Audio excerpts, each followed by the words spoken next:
마태복음 13장 20절 21절 공독합니다.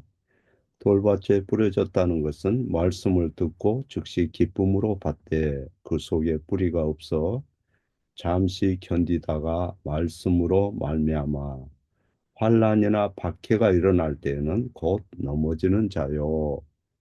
가시떨기에 뿌려졌다는 것은 말씀을 들으나 세상의 염려와 재물의 유혹에 말씀이 막혀 결실하지 못한 자요. 아멘.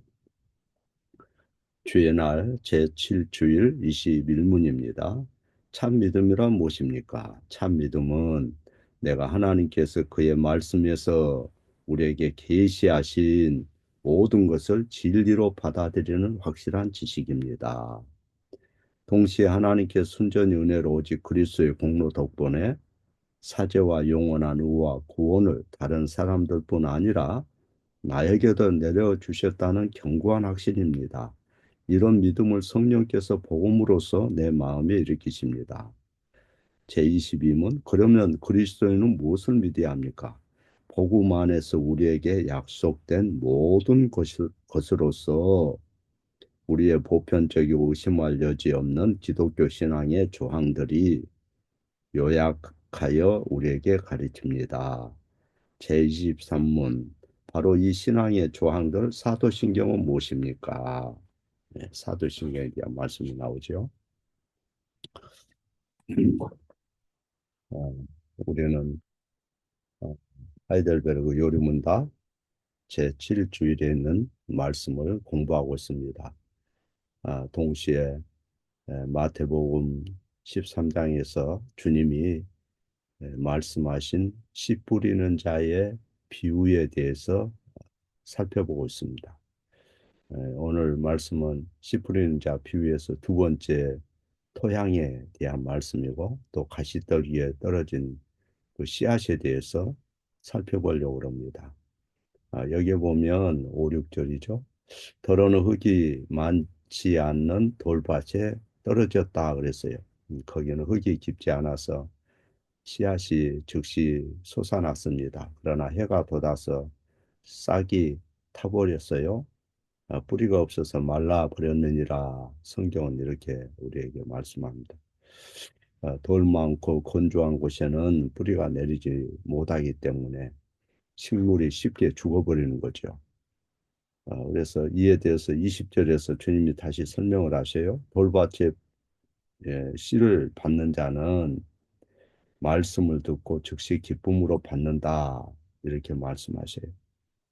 어떤 사람들은 교회 와서 예수님의 관한 것을 듣고 매우 기뻐합니다. 그분은 우리의 고민을 덜어주는 가장 친한 친구처럼 느껴지는 거죠. 그리고 하나님의 따뜻한 사랑이 느껴지고 예배의 감격이 느껴질 수가 있어요. 그래서 우리는 저 사람이 기뻐하고 또 감격한 것을 보니 하나님 말씀의 씨앗이 심령에 들어갔구나 하는 것을 느낄 수가 있겠죠. 그러나 신앙 생활이 그게 전부라면 우리의 믿음이 하나님에게서 좋은 것을 받고 하나님에게서 즐거운 뭔가를 받아서 즐겁게 보내는 것에 달려 있다면 그런 신앙은 오래 지속될 수가 없어요. 그래서 그런 신자에 대해서 21절에 그 속에 뿌리가 없어 잠시 견디다가 말씀을 인하여 환난이나 핍박이 일어나는 때는 곧 넘어져 버린다 그랬어요. 자, 그 속에 잠시 이 견디다가 말씀을 인하여 환난이나 핍박이 일어나는 때는 넘어져 버린다. 그래서 사람이 믿음처럼 보이는 어떤 감정이나 감경, 느낌 같은 것을 가질 수도 있겠지만은 그것은 믿음이 아니에요. 그래서 예배는 감격, 그래 감격이 있는 건 좋아요. 또 감격이라는 것이 그 메시지의 내용 중에 보면 약속도 있지만은 때로는 책망과 바르게 함도 있는 거죠. 경고와 심판의 메시지도 있고, 때로는 위로의 메시지도 있고, 격려의 메시지가 있을 수가 있죠. 양면이 같이 가는 거지요. 좋은 말씀만 있는 게 아니죠. 그래서 예배를 드린다 할 때, 그 예배는 사람 중심의 예배가 되면 안 돼요. 우리 예배는 축제 예배입니다. 이렇게 얘기하는 것은 성경적이지 않아요. 축제 예배라는 거 없어요. 예배가 무슨 축제입니까?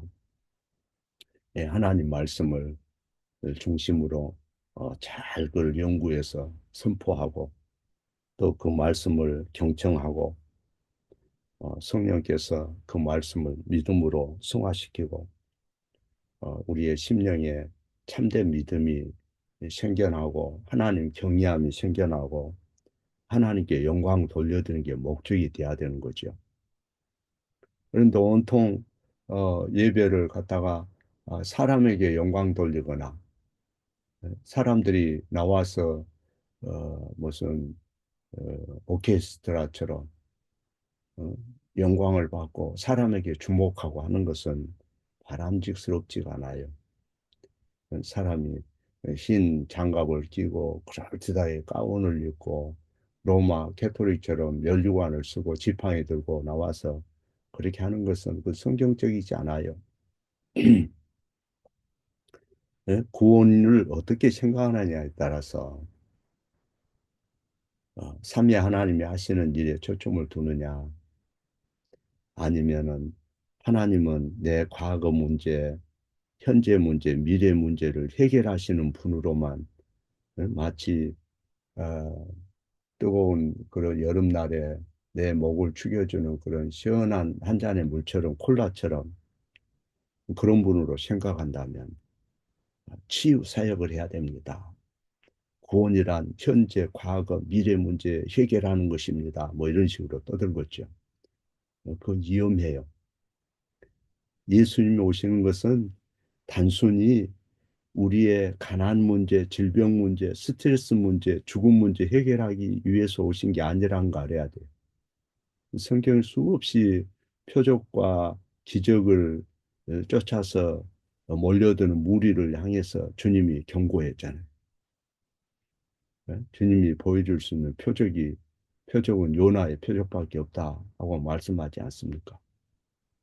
그런데 그 이단들, 베레아 같은 경우 보면 가난한 귀신아 물러가라 이렇게 가르쳐요. 또 그런 것을 어, 둔하게 같은 데서는 또 그런 것을 배워서 그를 가져와서 또 가르치죠. 구원받는 이에게 주시는 10가지 축복 뭐 이런 걸 가르쳐요. 원래 그 다락방에서 가르쳤던 거 아닙니까? 똑같이 똑같이 둔하기에서도 예, 어, 구원받는 이에게 주신 10가지 축복이라 해가지고 하나님 자녀 되는 권세, 기도 천국권, 사단 결박권, 사단 결박권이 있대. 어? 천사 동원권, 이 권을 좋아하는 것 같아요. 성령 동행권, 전국 시민권, 세계 정보권. 원래 다락방에서 전도 기초훈련으로 10가지 권세를 가르쳤어요. 7가지인가요? 그런데 거기에 이제 그대로 그걸 가져와가지고 약간 살짝 말만 살짝 바꿔가지고 순서는 거의 비슷해요. 분할기에서 그걸 가르치죠. 음. 그래서 두날기의 핵심은 치유사역이라. 치유사역. 키가 자라도록 기도했더니 7cm가 컸더라. 전도의 필수 조건은 신유다. 뭐 이런 식으로 가르치는 거죠. 복음 증거와 병 고치는 사역은 불가분의 관계에 있다. 뭐 이런 식으로 가르쳐요. 그래서 질병아 물러가라. 강하게 호통치며 사탄이 무서워서 도망간다는 거예요. 그런 것은 성경에서 누구도 가르친 적이 없어요. 예수님도 그렇게 가르치지 않았고 사도들도 그렇게 가르치지 않았어요. 그런 표적은 사도됨의 어떤 증표였죠.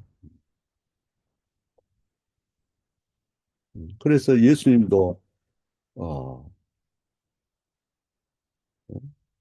하나님에서 좋은 것을 받고 즐거운 시간 보내는 것을 믿음으로 아는 그런 신자에 대해서 경고한 거예요. 21절에. 그 속에 뿌리가 없어 잠시 견디다가 잠시 뭐 흥분해가지고 교회 열심히 나와서 봉사하다가 어느 날 보면 사라지고 없어요. 언제 사라집니까?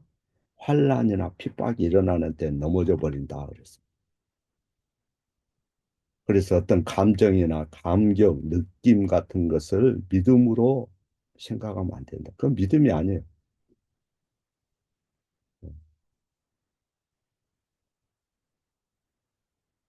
그래서 이 문화계 같은 데서는 기존교회는 성령의 역사를 인정하지 않는다. 이렇게 또 기존교를 폄훼해요. 기적 표적이 일어나야 된다. 이렇게 가르쳐요.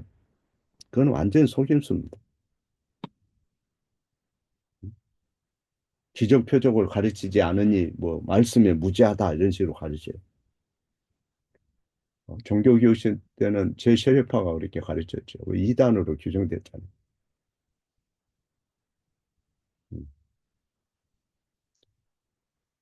성령의 역사를 가르치지 않기 때문에 성령의 역사가 없다 이렇게 얘기해요. 체험 못해서 그렇다 이렇게. 그거는 어, 사실과 달라요. 두날개는 유광수 다락방, 김기동 베리아, 신사도 가계 저주론 뭐 이런 것을 혼합해가지고 가르쳐요. 기복주의, 신비주의. 그래서 그 성도들이 삶이 안정되고 순조로울 때는 하나님을 사랑하는 것처럼 보이지만은 조금만 어렵고 힘든 날이 오면 한숨 쉬고 믿음이 지속되더냐 이 말이에요. 그래서 21 지리에 보면 믿음의 정의를 어떻게 합니까? 두 핵심 단어가 있어요. 참된 믿음은 확실한 지식이다. 참된 믿음은 견고한 확신이라 이렇게 가르쳐요. 깊은 뿌리가 필요하다. 주님의 말씀이. 왜 깊은 뿌리가 필요하냐? 믿음은 생명의 근원에 강력히 연결이 되어 있어야 한다. 생명의 근원은 예수 그리스도와 그 말씀이죠. 그래서 주님이 계속해서 말씀하시는 약속들 중에 하나가 뭐예요?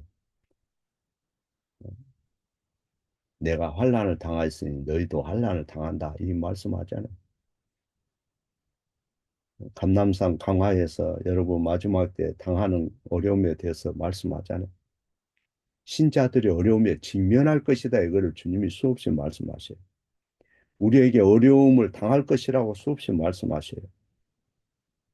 우리는 주님이 모든 걸 치료해주고 주님이 왜 너희는 질병도 없고 스트레스도 없고 환난도 없고 고통도 없고 너희는 그냥 온실 속에서 내가 다 지켜주마 이렇게 말씀하는 게 아니고 물론 주님이 우리에게 힘도 주시고 우리의 주로서 전능하신 아버지로서 보호하시지만은 종종 세상에는 우리에게 상처 주는 일들이 있을 것을 말씀하셨다는 것을 알아야 돼. 우리에게 고통을 안겨주는 일들이 끊임없이 있을 것을 말씀하셔요. 우리는 그런 일을 당하지 않을 것이라고 말해주기를 바라지만은 사실 세상이라는 건 우리 생각처럼 그렇게 쉽지가 않아요. 예를 들어서 한때 사실로 여겼던 상황이 갑자기 불안한 상황으로 보이는 때가 올 때가 있잖아요.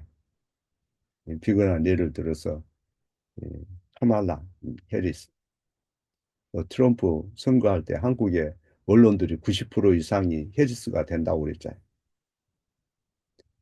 트럼프가 되면 큰일 날 것처럼 얘기했잖아요. 또 우리 언론들도 뭐 주둔비가 뭐 몇 배를 내야 돼서 큰일 났다 이렇게 생각하고 사실 저도 거기에 대해서 염려를 더 했어요. 그러나 바이든 때 오히려 그 셰일가스 환경 보호라는 명분으로 어, 그 발굴하지 못하게 해가지고 중동의 소유값이 중동의 그 나라들이 엄청 유익을 보고 우리 같은 어? 그런 나라는 많은 그런 부담을 안았잖아요. 그런데 트럼프는 파고 또 파라는 거예요. 그러면 거기에서 오는 혜택이 한 해에 50조 이상이 넘어요. 기름값만 해도. 주둔비 기껏 해봤자 5조 뭐 더 이상 내면 5조나 뭐 그 이하가 되겠죠. 방위비가 아니고 주둔비. 응? 뭐 주둔비랑이 뭐예요? 물가, 전기세 뭐 이런 거죠. 또 거기에서 근무하는 사람들의 그런 거. 군인들의 그 임금이 아니라 무기, 탄약이 아니라. 그래서 한때 사실을 얘기했던 그런 상황이 갑자기 불안한 상황으로 보는 때가 올 수가 있다. 우리의 생각은 항상 오류가 많아요. 왜곡될 때가 많고. 또 신자가 오랫동안 어떤 질환 가운데 있다가 큰 수술을 받아봐요. 음. 그럴 때 어려움에 직면한 거예요. 고통이 현실로 오는 거예요. 주변에 안 믿는 사람이 조롱하거나 죄를 인정치 않거나 사과하지 않을 때 또 불안할 수도 있는 거고. 그래서 주님이 하신 말씀은 어떤 일이 일어나든 우리의 믿음은 시험을 받을 것을 말씀하는 거예요. 그 어, 시험을 해방되고 시험은 없을 것이라 유혹도 없을 것이라 이렇게 말씀하지 않았다는 거 알아야 돼요. 여러분의 믿음을 세상이 조롱할 겁니다. 사람들의 관계가 여러분을 시험할 것입니다. 세상의 악의 구조가 끊임없이 여러분을 시험할 것입니다. 세상에서 들리는 이 정치에 대한 얘기들이 여러분의 마음을 흔들 것입니다. 그럼에도 불구하고 우리에는 주님의 거듭된 약속의 말씀이 있고 우리는 그걸 확실히 믿는 거죠. 성경에서 약속된 그 모든 계시된 말씀을 내 것으로 받아들이는 거죠. 그게 믿음이에요. 그래서 지금 당장 잘 되고 성공하고 있을지라도 여러분 인생이 다르게 느껴지지 않더라도 하나님의 진리의 지식을 확고히 해야 되는 것이고 견고한 확신을 갖기 위해서 힘써야 되는 것입니다. 코로나나 전쟁, 질병 같은 환난 날을 대비해서 지혜롭게 준비하고 매주 예배를 통해서 하나님 말씀을 받아먹고 또 주변에 경건한 사람을 부모로서 나와 내 식구들의 믿음을 굳건하게 하고 안정을 찾아가고 지혜인 거죠. 야, 세 번째 종류의 땅은 가시나무로 뒤덮인 땅이라 했습니다. 네, 씨앗이 떨어진 주변에 잡초와 가시덤불이 있습니다. 7절에 보니까 가시떨기가 자라서 그 씨앗을 막았더라 그랬어요. 그곳에 다른 씨앗이 떨어져서 그 다른 씨앗이 자라서 농부의 씨앗과 즉시 전쟁이 일어납니다. 그 가시떨기가 햇빛을 빼앗아갑니다. 수분을 빼앗아갑니다. 영양분을 빼앗아갑니다. 눈에는 보이지 않지만은 생사를 다투는 싸움이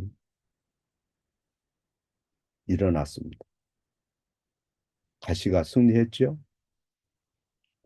왜 주님이 말씀하세요? 여러분의 믿음 생활에 있어서도 이것이 사실이라. 잡초가 놀라웠게 자라갑니다. 비 오면 잘 자라지요. 고집스럽게 사람들 도움이 필요 없어도 계속 돋아나고 돋아나고 지혜 권세, 사람 속의 약한 본성이 계속 돋아나요. 믿음 생활 바로 하고 거룩하게 살고 싶은데 삶 속에 죄의 뿌리가 깊이 내려서 그걸 뽑아내기가 쉽지가 않습니다. 그래서 예수님은 22절에서 가시떨기에 뿌려졌다는 것은 말씀을 들으나 세상에 대한 염려 때문에 결실치 못한다. 돈에 대한 유혹 때문에 결실치 못한다. 이렇게 말씀하셔요. 네, 신앙생활 중에 믿음에 대한 공격이 수없이 있을 것입니다. 믿음을 질식시키는 일이 수없이 있을 것입니다. 왜 저들이 마음을 주님 앞에 드리지 못하고 하나님의 말씀을 들을 기가 막혀 있죠? 세상에 대한 걱정 때문에. 건강에 대한 걱정, 가족에 대한 걱정, 돈 버는 걱정, 미래에 대한 걱정, 일터에 대한 걱정, 친구에 대한 걱정. 그것이 마당이나 길가에 매일 비온 후에 솟아나는 잡초처럼 사방에서 솟아나는 잡초처럼 걱정거리가 태산같이 몰려온다.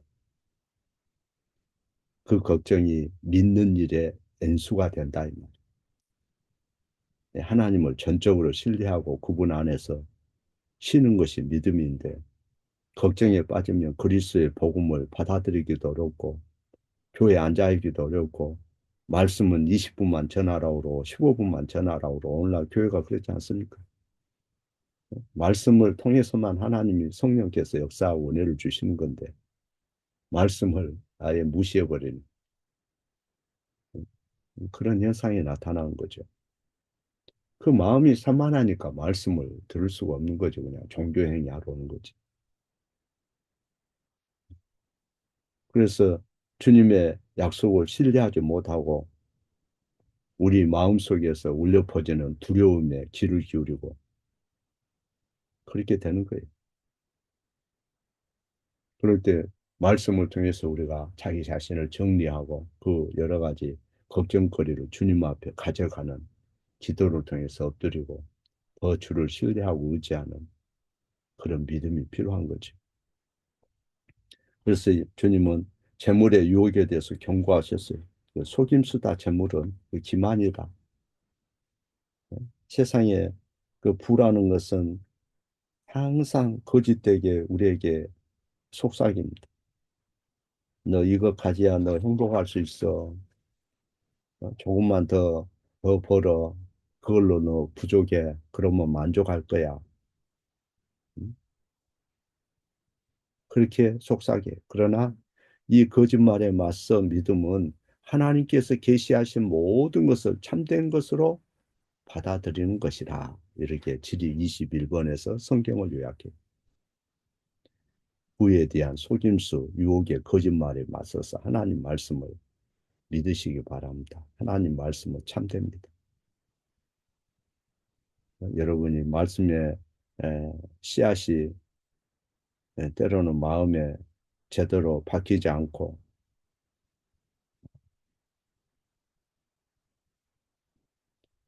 어, 믿음이 없는 것 같아도 8절에 보면 더러는 좋은 땅에 떨어짐이 열매를 맺었다 하지 않습니까? 좋은 땅에 떨어진 씨앗이 있는데 그것이 생명을 얻게 된다는 거예요. 그 씨앗들은 새들이 길가에서 어, 가져간 것도 아니고 환란의 더위로 시든 것도 아니고 걱정, 재물의 염려로 가시떨기에 막힌 것도 아니고 옥토에 떨어졌다. 이렇게 말씀하셔요. 좋은 땅에 씨앗을 받는 자는 23절이죠. 좋은 땅에 씨앗을 받는 자다. 말씀을 듣고 깨닫는 자니. 예, 여기에 언더라인해야 돼요. 말씀을 듣고 깨닫는 자니. 오늘날 교회에 말씀을 듣고 깨닫는 자가 필요한 거죠. 예, 사람이 복음을 받아들이고 그 복음이 제사함과 영원한 의와 구원을 가져올 것을 믿는다. 지려 21번. 그래서 참된 믿음은 깨어지지 않습니다. 베드로전서 1장 23절 우리가 거듭난 것이 썩어질 씨로 된 것이 아니요 썩지 아니할 씨로 된 것이니 살아있고 항상 있는 하나님 말씀으로 되었느니라. 썩지 아니할 씨라는 것은 효력이 확실하다 그 말. 성령께서 말씀을 통해서 불러일으키는 믿음이 우리 속에 중생의 씨앗을 그러니까 중생하는 것도 반드시 말씀이라는 수단을 통해서 하는 거예요. 돌투에 나와 있죠. 중생하는 역사도 하나님께서 말씀이라는 수단을 사용하는 거예요. 말씀 없이 중생은 없어요. 그 거짓말이에요. 말씀 없는 은혜, 그 제 세례파나 저 다락방 같은 데서 가르치겠죠. 그런 건 거짓이에요. 우리는 하나님의 이 말씀으로 위로를 받고 겸손하게 됩니다.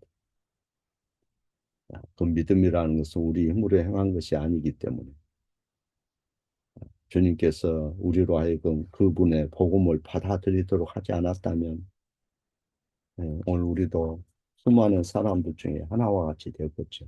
마음이 완고하고 대리석처럼 차고 가시로 무성한 그런 마음이 되었겠지요. 그러나 주님이 우리의 마음밭을 비옥한 땅으로 만드시고 그곳에 말씀의 씨앗이 떨어지게 하고 또 적당한 환경과 이런 또 가지치기 이런 걸 통해서 열매가 맺게 하는 거죠.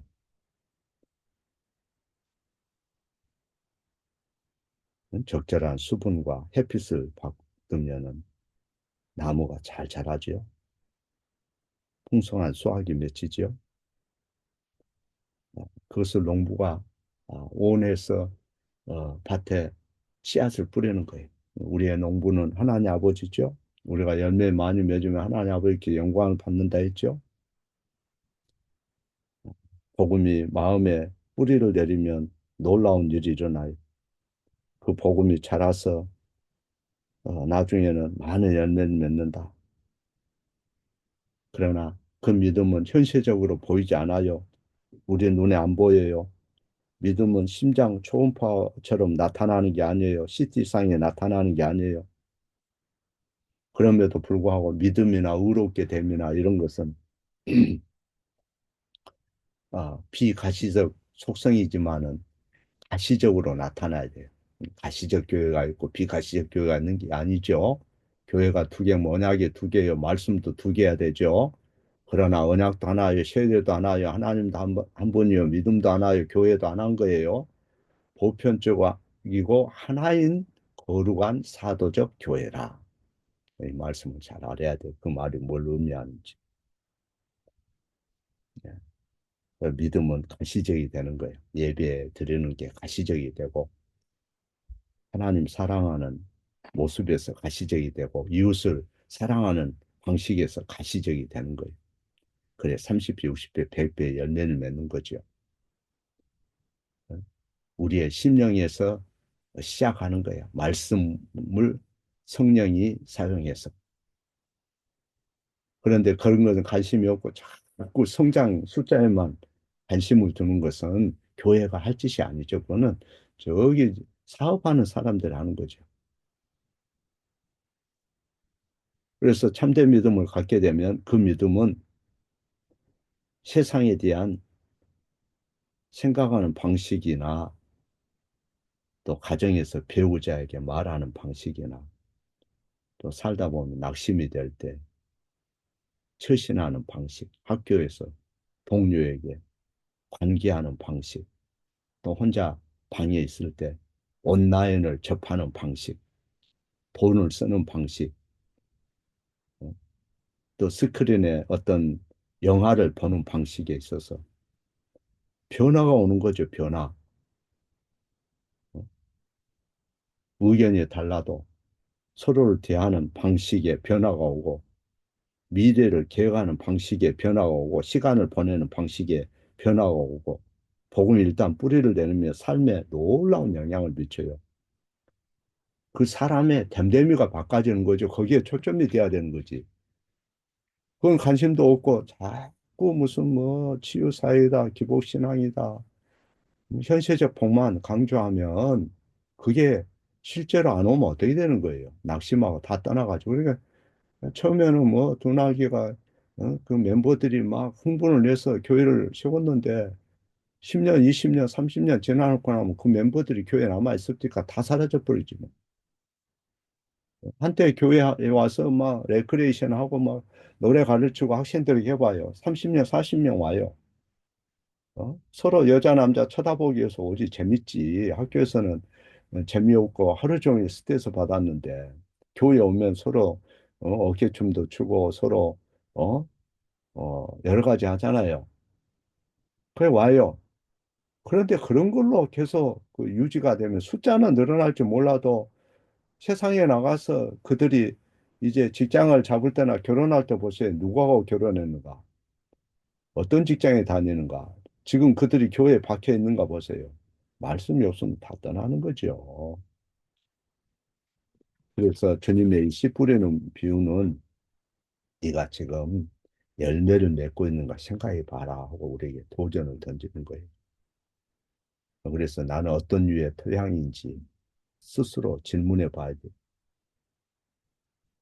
나는 단단한 길가에 뿌려진 그런 씨앗처럼 그런 길가 같은 마음밭인가? 어, 흙이 얕은 돌, 바위 위에 떨어진 씨앗과 같은 그런 존재인가? 이 세상에서의 걱정, 염려, 이 세상의 매력에 빠져서 어, 점점 질식되어 갈 것 같은 그런 씨앗으로 내가 있는가? 아니면 비옥한 땅에 있어서 말씀을 날마다 받고 보전을 받고 격려를 받고 힘을 얻고 하나님께 주신 이 제한된 순례자의 여정 속에서 내가 늘 믿음의 싸움을 싸우고 있는가? 내 믿음이 정말로 강하고 견고한 것인가? 비옥한 땅에서 내가 변화되는 모습이 보이고 5년, 10년이 지났더니 내 아내가 새로워지고 자녀들도 벌써 신앙이 십자가의 군병으로 나가려고 지금 준비하고 있는가? 보면 알죠? 아니면 지금도 계속해서 자자손손 걱정하고 두려움 속에서, 염려 속에서 주님도 모르고 교회가 뭔지도 모르고 자기가 나아가는 향방이나 목표가 무엇다는 것도 모르고 거기에 질식되어 있는가 보면 알죠. 그래서 그를 믿는 모든 사람은 걱정과 두려움에 직면할 것을 주님이 말씀하신 거죠. 우리 믿음이 약하고 삶은 힘들기 때문에 좋은 열매 맺는 일이 때로는 거의 아무것도 되지 않을 정도로 느낄 수 있다는 것을 주님이 알고 계셔요. 그래서 우리의 믿음이 더 많은 열매를 맺도록 바꾸고 키워야 한다. 성자 하나님께서 그 빛을 비춰주시도록 기도해야 된다.